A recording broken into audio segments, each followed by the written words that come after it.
Amigas y amigos de Entre Tejas, bienvenidos a este segundo programa dedicado a la figura de don José Pantaleón Domínguez. Para ello invitamos, si ya hubo oportunidad de escucharlo en la primera parte de este programa, a Cristian Montesinos, quien realizó un gran trabajo de investigación, que es justamente su tesis de licenciatura sobre el tema. Cristian, nuevamente por aquí. Pues vamos a continuar en esta interesante charla que nos estás obsequiando. Adelante. Gracias, gracias. Pues sí, vamos a continuar con eso y nos quedamos presente ya cuando las leyes de reforma y las guerras de reforma dan pie a que José Pantaleón Domínguez se convierte en un caudillo importante.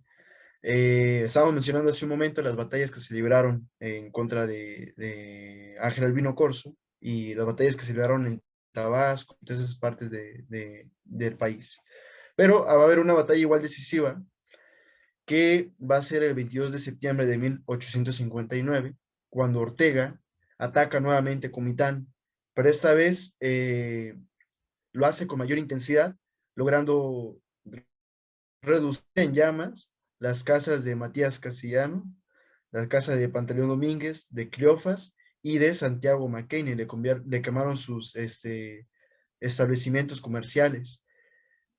Y como Matías Castellanos estaba como gobernador sustituto en ese momento, le envió cartas a Benito Juárez diciéndole las cosas que habían cometido Ortega durante ese ataque y diciéndole que pues tuviera cuidado porque no era una persona cualquiera que le habían destrozado su comercio, sino que era Santiago McKinney, un norteamericano, y que se tuviera a las posibles consecuencias que tuviera ese altercado, ¿no? En contra de extranjero. Bien sabemos que los extranjeros en México eran bien recibidos, que era el cuñado de José Pantaleón, pues tenía todas las facilidades para poder estar aquí cómodamente. Pero en ese combate, Pantaleón Domínguez fue una figura fundamental porque era el jefe de la plaza y dio para poder combatir al enemigo. Entre las llamas, así ponía mantas mojadas para cubrir las armas y que no las consumiera el fuego. Y después de 2 días de combate logró pues hacer que los insurrectos huyeran, donde encontraban un apoyo económico y político bastante grato los insurrectos, por parte de Rafael Correa, creo que se llamaba, el gobernador de Guatemala. Entonces, esta fue una de las batallas, Carrera, el presidente de Guatemala, sí. cierto, Carrera. Ese fue uno de los combates decisivos, porque aquí mostró, o poniéndolo en comparación con las otras expediciones que había realizado, esta fue todo un éxito, fue un completo éxito, porque logró repeler al enemigo. Posterior a ello también, al siguiente año, en mayo de 1860, Ortega vuelve a atacar, pero ahora otra vez de la aduana de Zapaluta, por el pueblo de Zapaluta. Ese pueblo era defendido por un colombiano precisamente que se llamaba José María Melo y desgraciadamente en esos combates logran derrotar a Melo y le dan muerte, pero Ortega pues huyó de nuevo a Guatemala. Por esta situación, José María Melo, antes de que lo mataran, pues él tenía el puesto de el jefe para guardar la frontera entre Guatemala y Chiapas. Y como lo mataron, pues nombraron a José Pantaleón Domínguez como el nuevo jefe para guardar la frontera de esa zona, en Zapaluta. Entonces volvió a hacer otra expedición y volvió a tener otro éxito en contra de los conservadores, de los facciosos. Y a través de eso, pues ya viene una temporada de relativa calma, pero son por esas expediciones donde obtuvo una victoria José Pantaleón Domínguez, que empezó a ascender dentro de la escala de la Guardia Nacional y empezó a ser considerado como un elemento importante para la defensa del estado de Chiapas. Entonces, como le menciono, viene una relativa calma. Al parecer, los insurrectos pues se están desbaratados y todo el rollo, pero lo que ocurre es que, por otra parte, en el centro del país, los conservadores viajan a Europa y tratan de conseguir pues un apoyo por parte de los gobiernos, que lo consiguen en Austria, y, y pues logran tener un apoyo. por parte del extranjero. Pero además de eso, también Benito Juárez decreta una ley el 17 de julio de 1861, con la cual suspendía el pago de la deuda externa a todos sus deudores, que eran Francia, España e Inglaterra. Y con esto, esas naciones obviamente se enfurecen por la falta de pagos y pues se reúnen en Veracruz. Y el 31 de octubre de 1861 firmaron, bueno, antes de eso, esas tres naciones se habían puesto como de acuerdo para poder invadir México. Y firmaron este 31 de octubre de 1861 en la Convención de Londres, pues esta cuestión de negociar pues algo. No obstante, en México se logró esta junta que le menciono, y Manuel Doblado logró negociar con estos países los tratados de la soledad, en los cuales se daba como una prórroga a estas deudas. No obstante, Francia no acató las normas que le está pues diciendo México y decide invadir nuestra nación pues en 1862, que ocurre el desembarco en Veracruz del ejército francés y se asientan en esta parte. Y comienza nuevamente otra etapa, digamos, de conflictos en la nación a nivel internacional. Y creo que eso es importante tener en cuenta para entender cómo es que José Pantaleón Domínguez llega hacia el poder y llega a ser gobernador, los conflictos externos. Como primera parte vimos que el conflicto internacional contra Estados Unidos permitió que muchas de las personas que no estaban antes en el ejército ingresaran a él a través nacional. Y ahora, con la intervención francesa, permitió que muchos de los que eran parte de la Guardia Nacional y han logrado pues ser caudillos en las distintas expediciones, lograran pues digamos que cierto poder en su región. Y eso sucedió no solo en Chiapas, sino en distintas regiones de México, que caudillos que surgieron a partir de las guerras internacionales lograron cierto poder y dominio en su región. Entonces, pues debido a esto, Juan Climaco Corzo, que estaba en ese momento en el gobierno de Chiapas, decreta nuevamente que todo varón de 16 a 50 años se integrara a la Guardia Nacional. Y como Pantaleón Domínguez ya logrado esta fama de defensor, de que había tenido victorias, pues se le da la confianza para dirigir una expedición al mando de 500 hombres y que fueron hacia Puebla para unirse a las demás sectores que iban a combatir al ejército francés en ese momento. Ellos se anexaron al ejército de Oriente, que era que estaba liderado por Porfirio Díaz, perdón. Y es a través de este viaje que Pantaleón Domínguez logra entablar conversaciones con Fines, y debido a las victorias que tenía de antecedentes, pues también le dio cierta confianza, ¿no?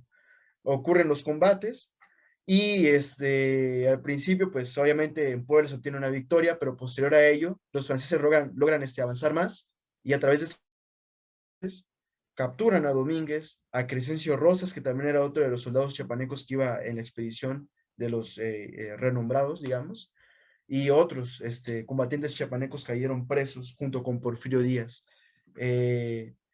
Entonces, en esta etapa, digamos que Porfirio Díaz y el resto lograron escapar de la prisión de los franceses y retornaron a sus distintos puntos de partida para poder mantener las guerrillas en contra del ejército francés.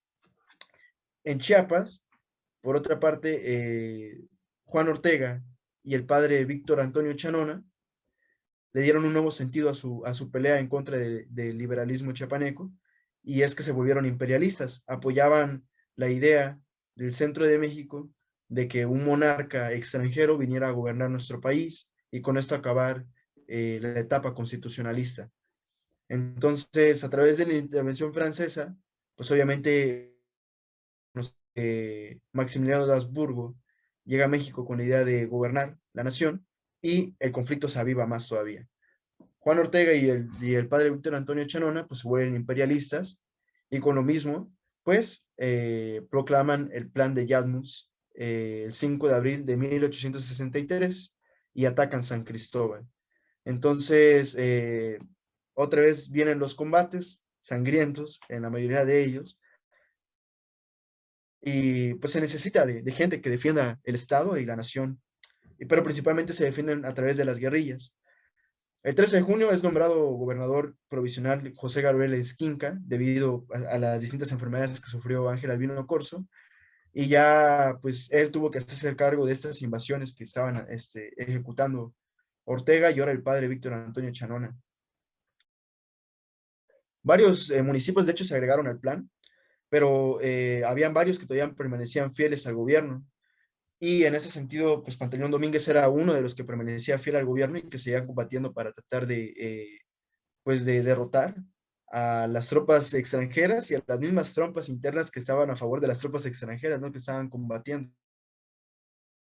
Entonces, Pantaleón Domínguez regresa a Chiapas y lo envían a combatir a Chapilla, donde fue herido, pero pues no pudo obtener mayores éxitos en esa misión.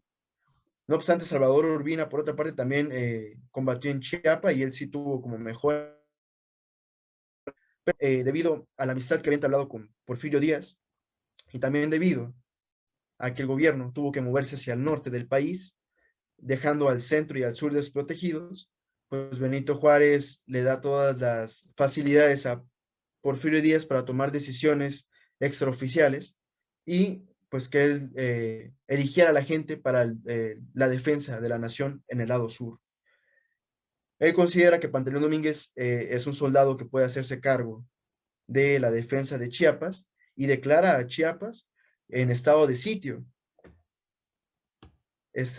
Y por esta situación, a pesar de que había un gobierno establecido en el estado, se denomina gobernador en 1864 a Pantaleón Domínguez del estado de Chiapas. Se le denomina gobernador, comandante y pues básicamente el dueño de la defensa en la región de Chiapas.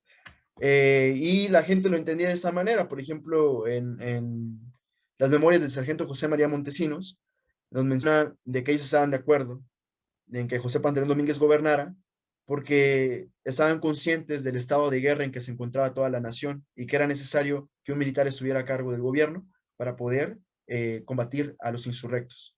En este punto de la historia, Betrens lanza un buen de adjetivos calificativos a Pantaleón Domínguez, porque precisamente Ángel Albino Corzo, Juan Climaco Corzo y otros, Miguel Utrilla, entre ellos, y Francisco Loaiza, están en desacuerdo con esa decisión que se toma y apresan a Pantaleón aquí en el estado de Chiapas, lo apresan, pero no obstante, Pantaleón Domínguez tenía el apoyo del gobierno nacional, tenía el apoyo de Porfirio Díaz y tenía el apoyo pues, de Benito Juárez.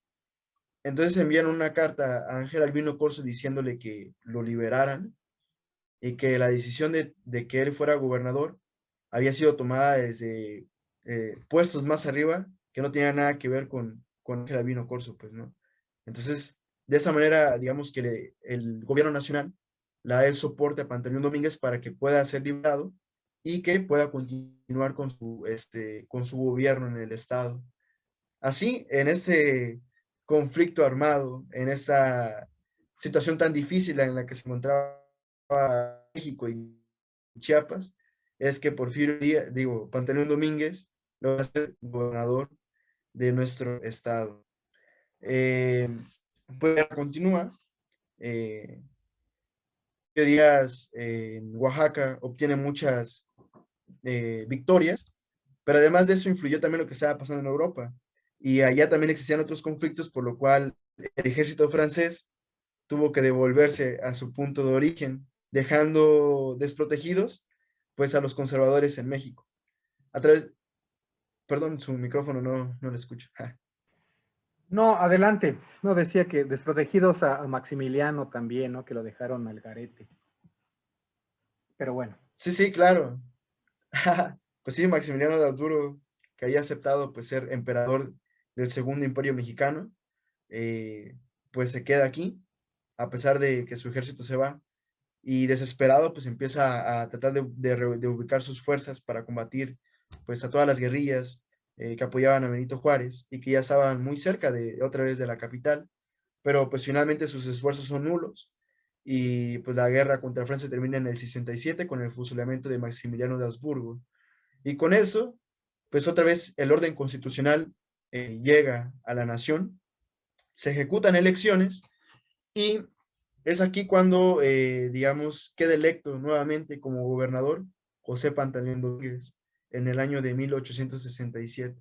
Bueno, de hecho, las elecciones se ejecutaron un año después, se ejecutó un año después, debido a que Benito Juárez puso la excusa de que no había fondos para poder solventar los gastos de las elecciones.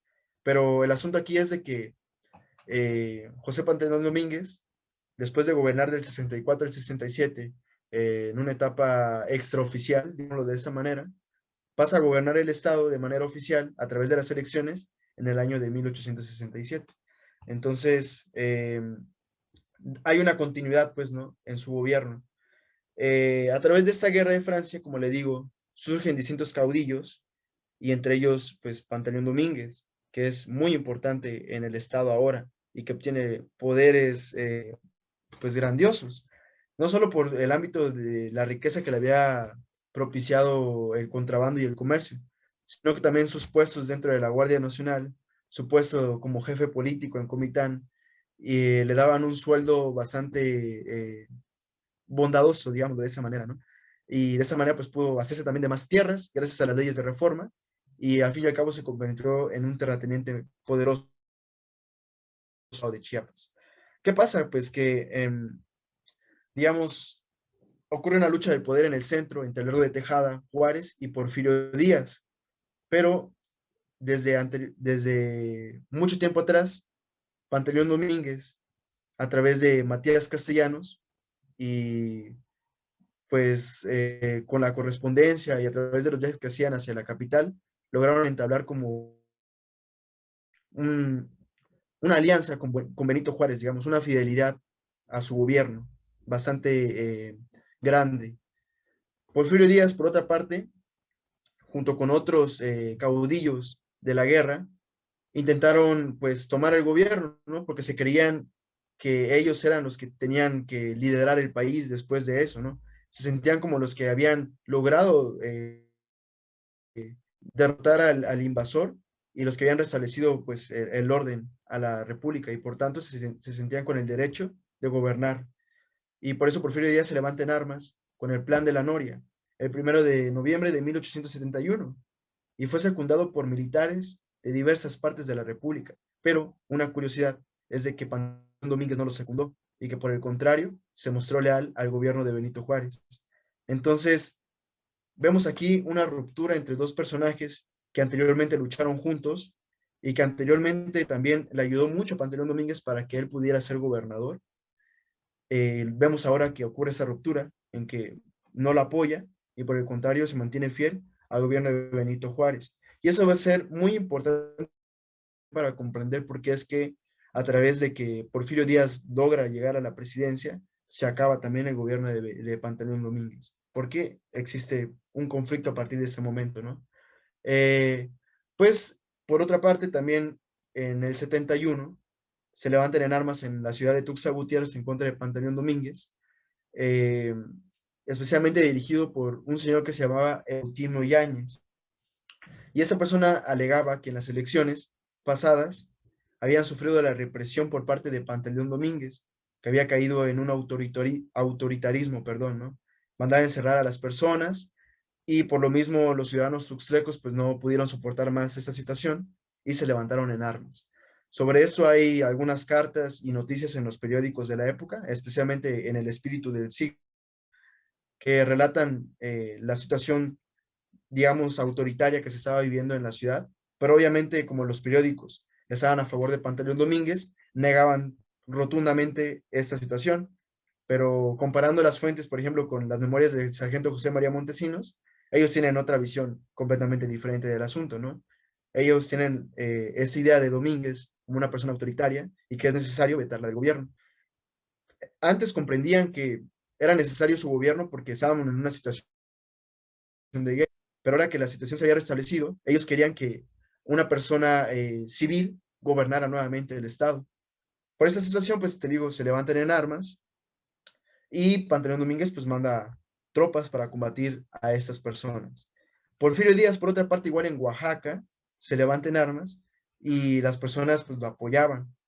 ¿Qué es lo que pasa? Pues igual los periódicos de la época consideran que Porfirio Díaz había sacrificado todo lo que había ganado, ¿no? Su estatus como héroe y su, digamos, esa admiración que tenía mucha población, lo había sacrificado a través de su rebelión y que, digamos, que era algo que no les convenía, que no lo miraban como correcto y por tanto lo consideraban como alguien al cual no debían de seguir. Pero en Oaxaca ocurre que los que se habían sublevado en Tuxtla, al verse derrotados, van a refugiarse en Oaxaca. Y en Oaxaca tienen pláticas con Porfirio Díaz, perdón, ¿no? O con los simpatizantes de Porfirio Díaz, y obtienen el apoyo de juchitecos, que los van a ayudar a combatir a Pantaleón Domínguez. Entonces, en una serie de combates, pues regresaron con sus tropas aliadas con los cuchitecos para combatir a Pantaleón Domínguez aquí en Tuxtla, pero en reiteradas ocasiones fueron derrotados y tuvieron que exiliarse en Oaxaca por mucho tiempo. Como bien sabemos, pues digamos, a pesar de este plan de la Noria de Porfirio Díaz, pues no pudo llegar al poder en ese momento, y no fue sino la muerte de Benito Juárez que va a permitir un cambio de persona en el gobierno y va a ascender al gobierno Lerdo de Tejada. Además de eso, conflicto interno que existía entre Ultimo Yáñez, o sea, entre los oposicionistas y los gobiernistas, también existía lo que era esa llamada guerra de castas, que digamos que fue un levantamiento indígena en contra de los ladinos. Y según pues los libros de texto aseguran que fue una visión religiosa, con tintes religiosos, pues, ¿no? Dos piedras labraron a un indígena para que impulsara una rebelión en contra de los ladinos y formaran una nueva religión, ¿no? Donde los indígenas tuvieran todos los privilegios que se les había negado por tanto tiempo. Este es un argumento, sí, como la línea que se ha seguido, pero también es importante mencionar que obviamente tenían que hacerle frente a tantas arbitrariedades que habían sufrido a lo largo de la historia.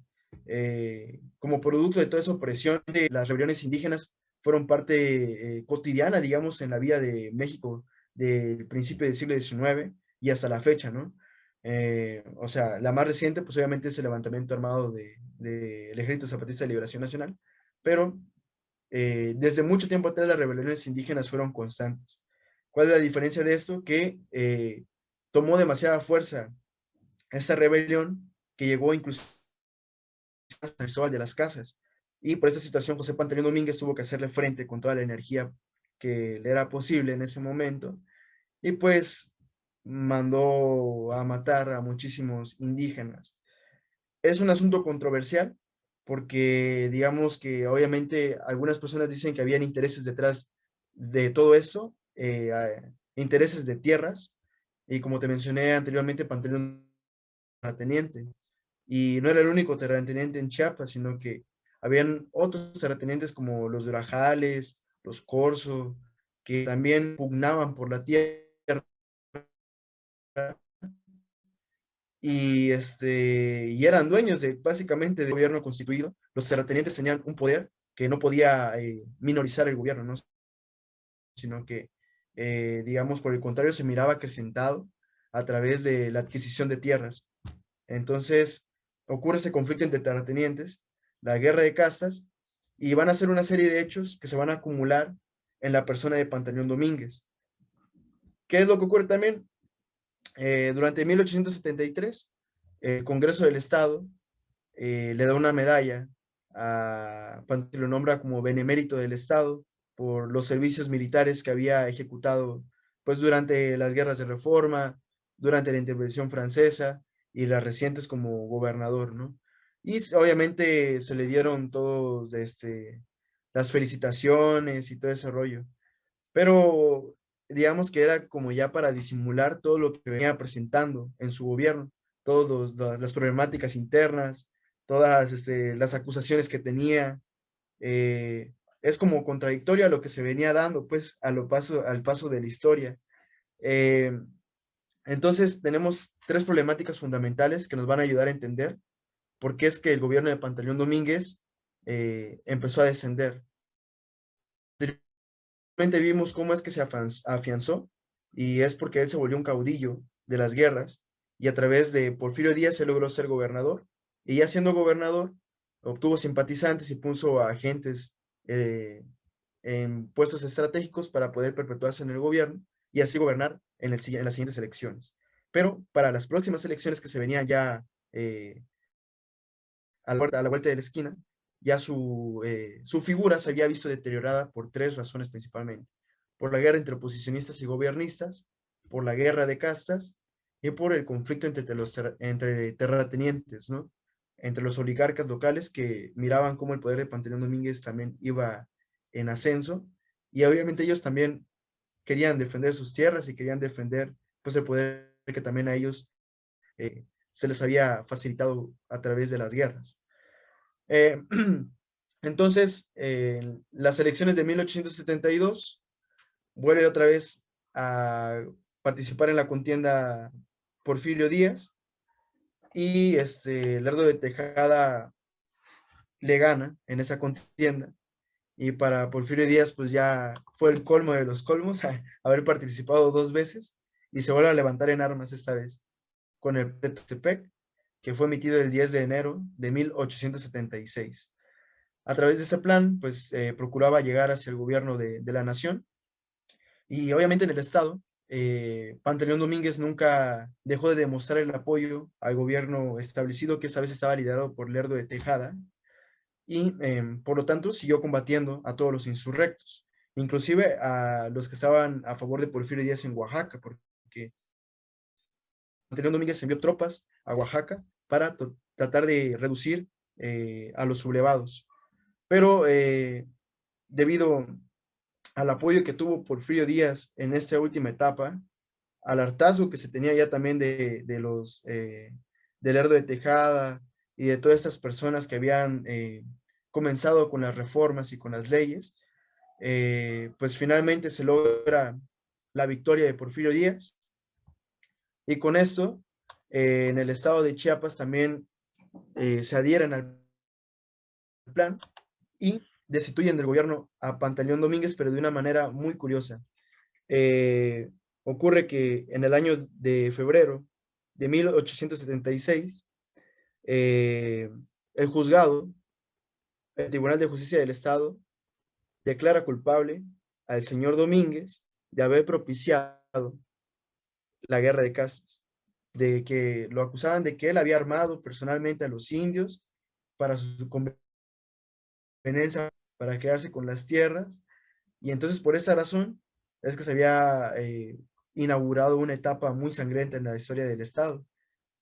Se la consideraba culpable de este hecho, y entonces por la ley de 13 de diciembre de 1872 se le destituye a José Pantaleón Domínguez del cargo de gobernador constitucional del Estado, y también se le veta del gobierno por 4 años sin la oportunidad de ocupar ningún puesto, ¿no?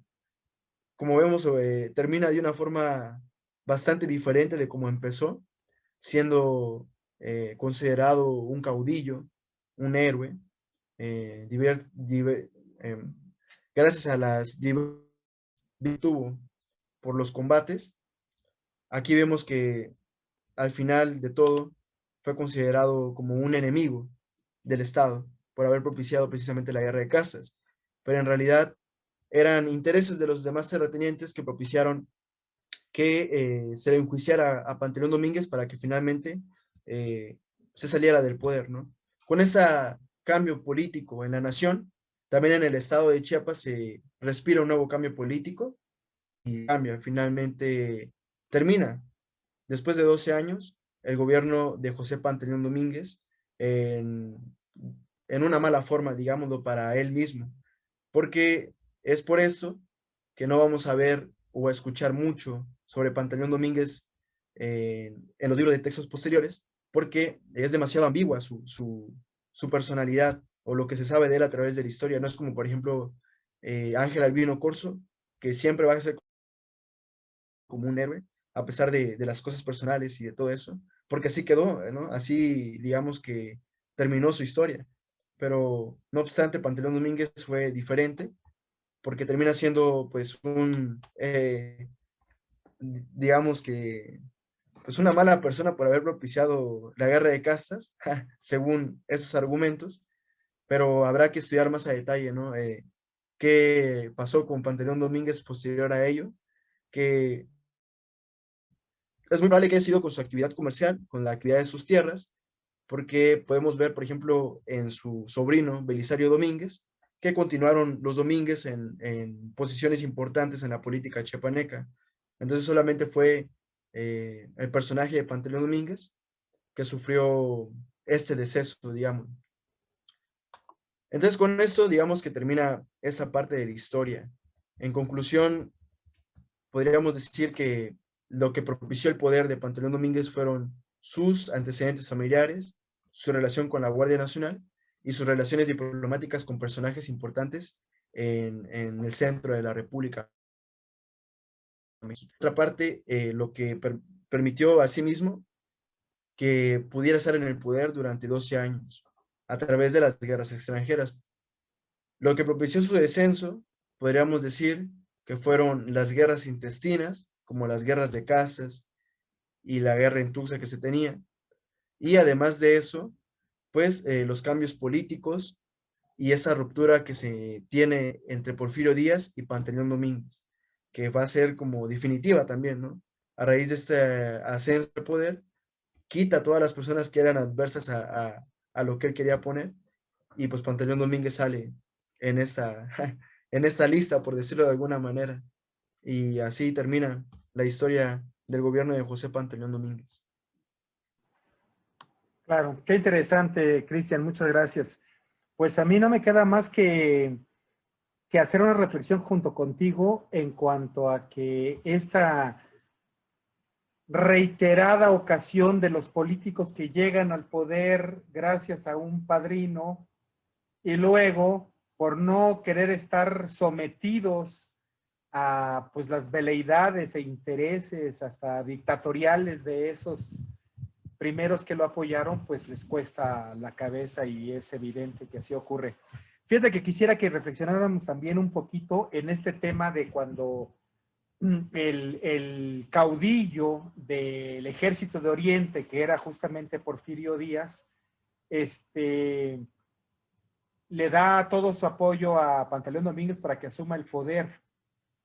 ¿Por qué le da este apoyo? Porque considera Porfirio Díaz que la situación de Chiapas es de estado de guerra. Quizá en ese momento no, pero yo encuentro que hay una visión muy de avanzada de Porfirio Díaz en darse cuenta que las circunstancias y la situación que hay en Chiapas, pues la iban a conducir a un estado de guerra en realidad. Lo que comentaba Ortega, José María Chacón, el tema de los conservadores que se sumaron a la causa de la invasión extranjera y luego del imperio, del segundo imperio, en fin. ¿Qué te quiero decir con esto? Que no fue solo un capricho, sino también el gran olfato político de Porfirio Díaz para dejar aquí a José Pantaleón Domínguez cuidando un bastión importantísimo. Desde la época posterior a la independencia, el mismo Iturbide lo sabía. Había que cuidar mucho el territorio chiapaneco, justamente porque detenía todo el embate que podía venir por el sur, ¿no? Y también con aquel proyecto del istmo de Tehuantepec, del canal con McLean Ocampo, el tratado, el supuesto o probable tratado, que convierte desde entonces a Chiapas en un amortiguador de todo lo que puede ocurrir hacia el país, ¿no? Esta frontera importante que hasta la fecha no hemos sabido aprovechar estratégicamente, pero que continúa siendo un lugar de paso de migraciones, de muchos intereses para defender a lo que constituye la República Mexicana. Y creo que en ese sentido Pantaleón Domínguez jugó un papel muy importante en su momento. Obviamente, cuando se termina esa situación, pues los demás políticos de la época, pues ya querían el relevo. Después de 12 años ya querían el relevo, ¿no? Por supuesto.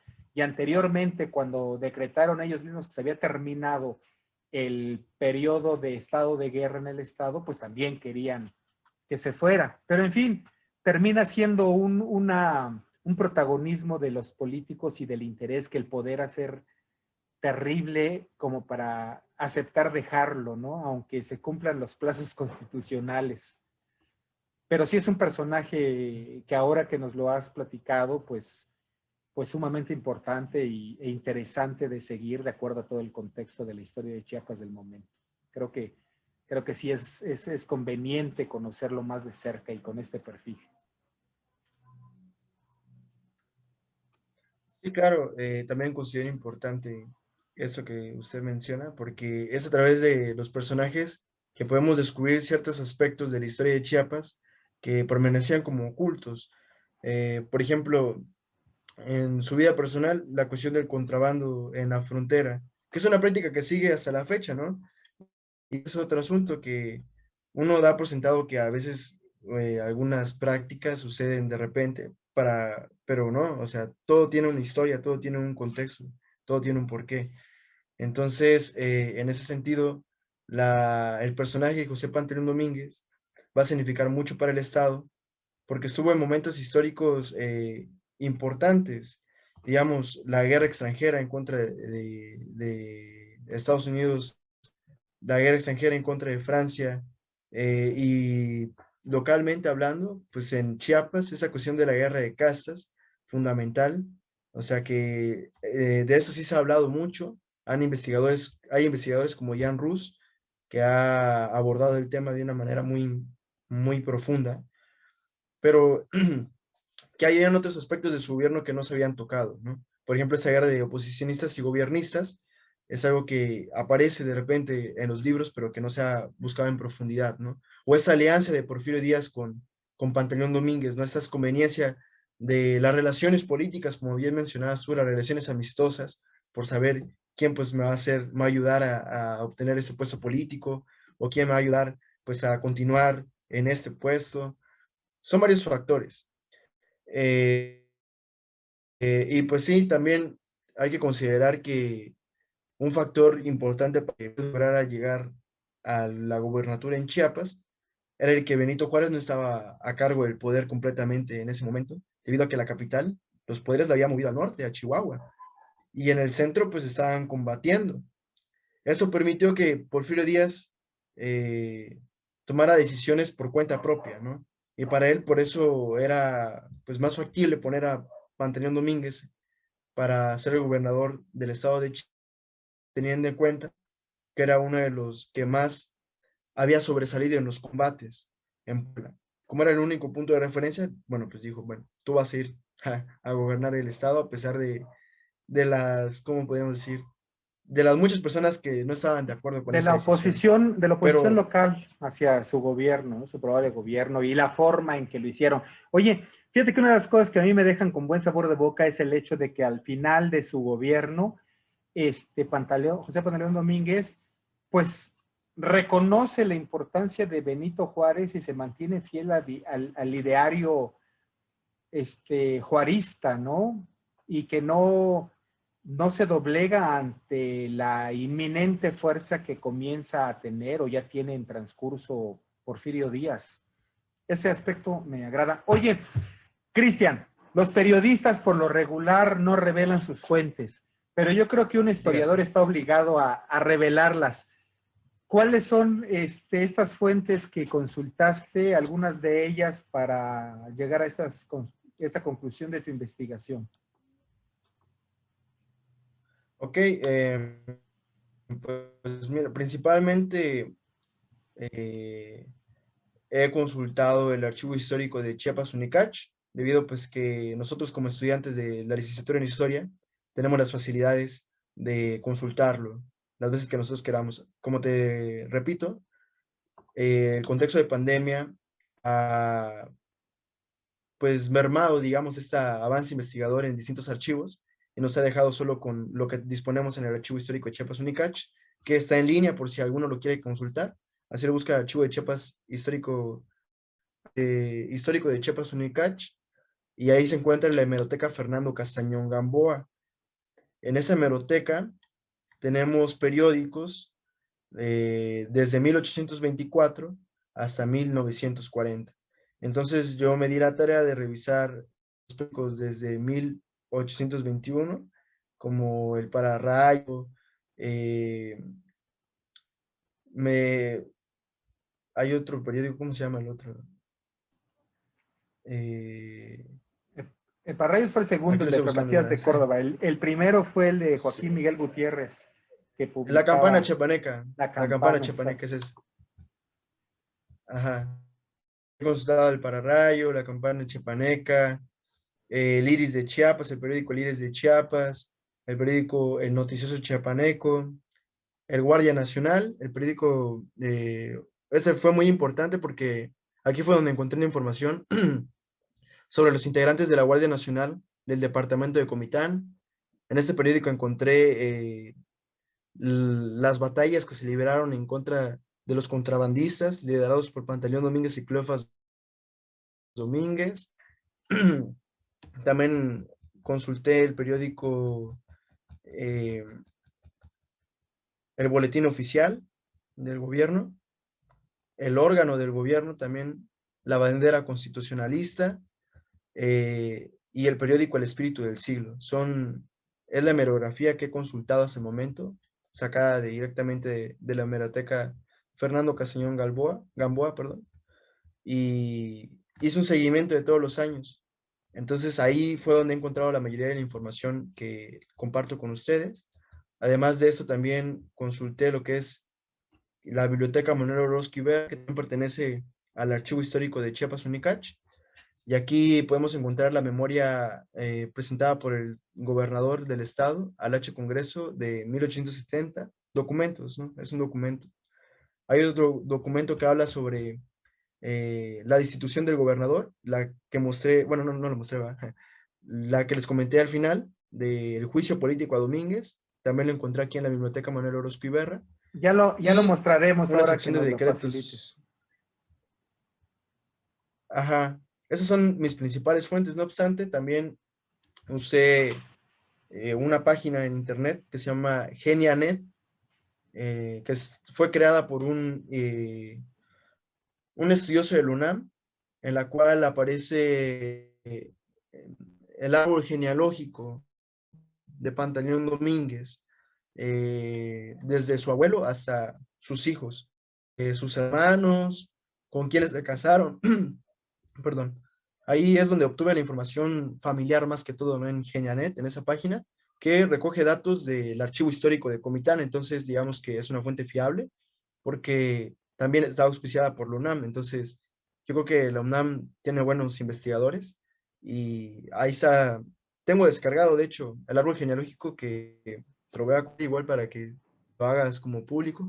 Y además de eso, hay un libro que de hecho está editado por Entre Tejas, se llama Documentos Históricos de Joyas del Archivo Histórico, se llama este libro de acá, eh, que vienen las imágenes de los documentos.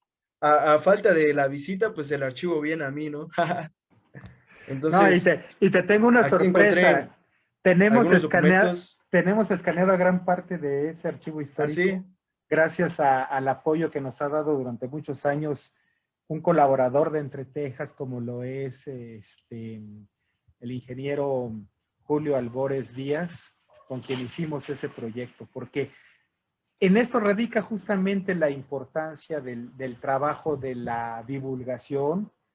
Y quiero aprovechar aquí para comentarle también a quienes nos siguen esto de lo que les hablaba. El trabajo que se está realizando en Chiapas, hay grandes maestros ya que han sido los maestros de esta nueva generación de historiadores, pero se está regresando a las fuentes, y ellos, a esta que yo he nombrado nueva escuela de historiografía chiapaneca, pues están regresando a las fuentes y revisando. Nos acaba de dar una muestra Cristian de lo que significa revisar los archivos históricos, su importancia para que los cuidemos, los salvaguardemos y cada uno de los municipios se dé a la tarea, y esto es obligación también de las autoridades municipales, culturales y de gobierno del estado, lo hemos dicho en varias de las ediciones de Entre Tejas TV, de salvaguardar este material.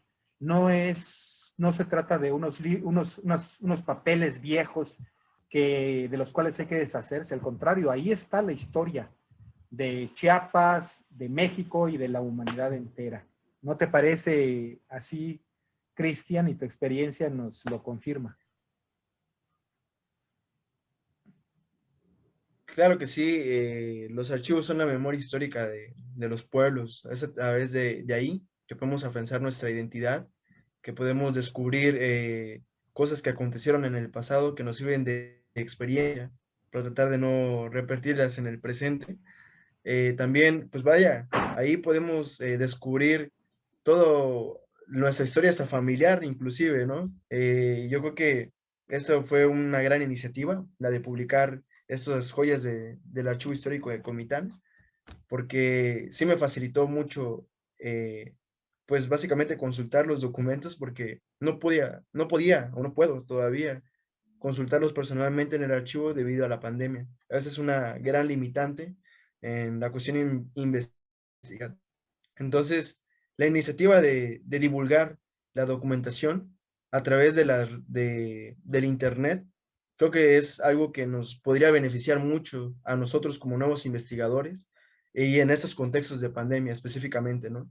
Porque de esta forma podemos seguir dándole avance a todos nuestros proyectos de investigación y con la veracidad que tienen que contener, ¿no? O sea, porque nuestras investigaciones tienen que estar inclinadas a eso, a ser verosímiles. No verdad completamente absoluta porque nunca se va a poder llegar a ello. O sea, siempre va a ser verosímil o probable. Pero ese es nuestro objetivo como investigadores. Y pues nada, así es. Esas son mis fuentes, pero es un trabajo que pienso ampliar todavía más con fuentes de otros archivos. Primeramente que se calme toda esta situación de la pandemia.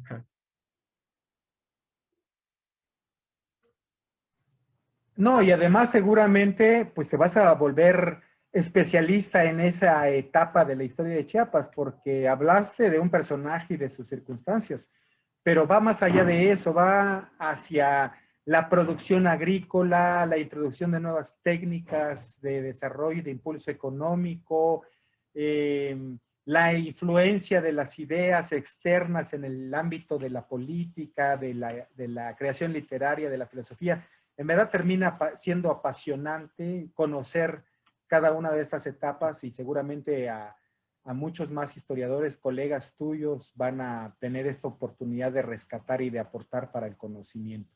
Y me da mucho gusto que haya sido de utilidad para ti ese libro que publicamos justamente con la idea de pues salvaguardar el archivo histórico de Comitán, joyas del archivo histórico de Comitán, que publicó Entre Tejas a principios pues del siglo XXI. Fue creo que la edición de 2004 o algo así. Y lo hicimos porque estábamos muy alarmados, porque estaban destrozándose los archivos históricos del Estado, y en Comitán había un individuo del cual yo no pude lamentablemente después tener a testigos para acusarlo legalmente, de que estaba sacando los documentos para llevárselos a su casa. O sea, y como era un funcionario público municipal de cierta importancia o de gran importancia en ese momento, en ese cabildo, pues nadie se atrevía a hacer nada, ¿no? Y yo no conseguí a quien pudo habernos respaldado con esa demanda judicial contra este individuo. Claro que lo tengo localizado y espero tener alguna incidencia para que no siga ocurriendo esto en los archivos históricos de nuestro estado. Aclaro que no había aquí un acuerdo previo. Para mí fue una sorpresa también muy agradable que hayas mencionado que te sirvió como biografía el trabajo que hacemos en Editorial Entre Tejas. Gracias, Cristian, qué bueno. No sé si tengas algo más que opinar, si no, pues ya nos vamos por el tiempo que también ya mengua.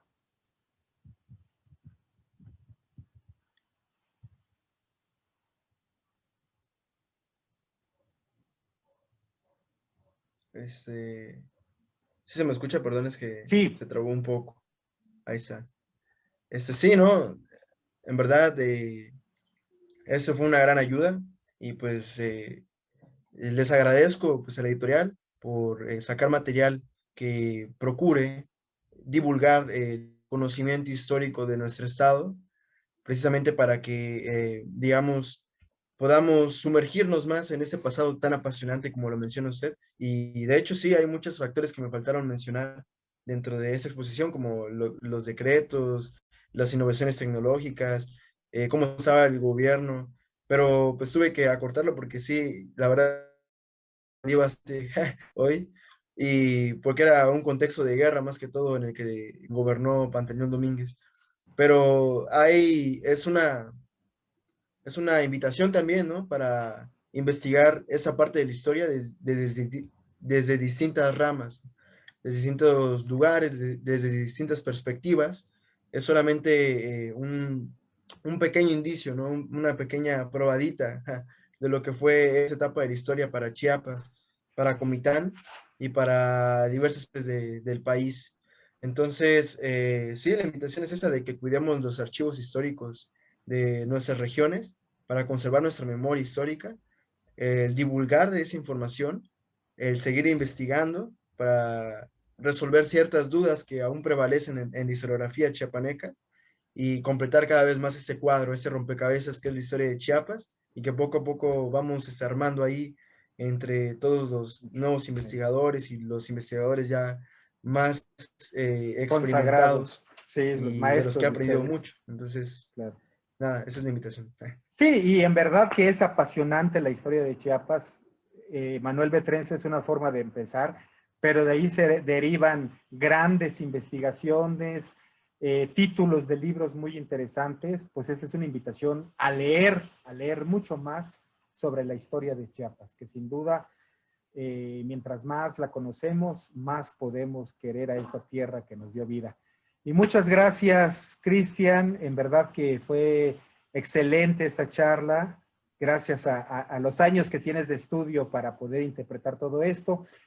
Y gracias a ustedes que nos acompañaron en esta ocasión en Entre Tejas TV. Nos vemos a la siguiente. Cuídense mucho, que estén bien. Y denle una visitadita a la página electrónica de Entre Tejas. Siempre aparece como un cintillo que pasa por debajo de la grabación, www.entretejas.com.mx. Sin duda que encontrarán algunas sorpresas por ahí. Gracias, hasta pronto. Hasta luego, Cristian. Muchas gracias de nuevo.